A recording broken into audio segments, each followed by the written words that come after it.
Hi, I'm Galia Linn. Welcome to Beauty Queen, Heartbreaker, High Maintenance at Track 16 Gallery. Track 16 Gallery is on the 10th floor at the Bendix Building, downtown Los Angeles. Developer Florence Kessler, who in the 1920s stood out in the male-dominated commercial real estate business, put together an empire that came to include at least 10 downtown buildings worth an estimated $7 million in 1926. The Bendix was her last development before the stock market crash and the Great Depression hit. Today, it is home to fashion businesses, artist studios, galleries, and dance studios. Over the past 25 years, I have been obsessed over Neolithic cultures. The architecture, objects, images are very compelling to me. Perhaps because those cities, home to as many as 5,000 to 7,000 inhabitants at a time, were produce cities. Meaning, as the ruins are showing, there was no hierarchy. All buildings are equal. There was no separation between life and death. Bones of ancestors were brought into living quarters and buried inside the home. And lastly, evidence has shown that men and women were treated with equality. In 2020, I was planning a trip to visit some of these sites, but all these travel plans were scrapped. So I began reclaiming these rituals and making them in a way that was empowering to me. This show is a result of decades of research into a more equal society and reclaiming rejection. The name of the show, Beauty Queen, Heartbreaker, High Maintenance, came from the 3 pinks I used throughout the show. The paints are from Home Depot and they are regular house paints. As you enter the gallery, you encounter a mezuzah. A mezuzah is an object that hangs in the doorway of Jewish households. It is a small vessel that holds a scroll with a prayer. I always assumed a mezuzah was a guardian, a symbol that represents our relationship between people and God, in which He promises to protect the home. As I was reading the prayer hidden inside the mezuzah, I discovered it is a command and a threat. It is a command to love God and a threat that if you don't, then you and everyone in the household will suffer. I was wondering, can you really command someone to love you? My mezuzah is a guardian. It is large and pink. Nothing is hidden, and it offers a connection to joy. I have always been interested in a relationship between spaces, objects, people, and rituals.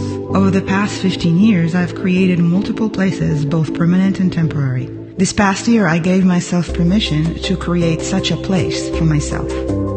At the center of the installation is Womb Tomb. Every now and then, I get an urge to crawl into a corner and disappear. This past year, this urge came on very frequently. So I created Womb Tomb in response to this feeling. There are 6 stones placed in a circle. I often work in groups of 6. Many cultures have relationships with the number 6. 6 is considered the most harmonious of all single-digit numbers. The most important influence of the 6 is its loving and caring nature. Properly nicknamed the motherhood number, it is all about sacrificing, caring, healing, protecting, and teaching others. And so, I had this stone in the studio for many years. There was something about its shape that I found beautiful. I have been making large stone guardians like the ones that are in the show for a while, and I was ready to explore other shapes and sizes. I wrapped the stone with clay. Once the clay set a little, I cut it open and reconnected it to make it whole again, then fired and glazed multiple times. I considered these tapestries as a self-portrait. These drapes were hanging in my bathroom and bedroom for over 12 years. I took them down so I could take them to the dry cleaning, and he told me that there's a chance they will fall apart because they are old. I took a second look, realizing that they have witnessed my life and hold all those memories. Why would I want to erase it all?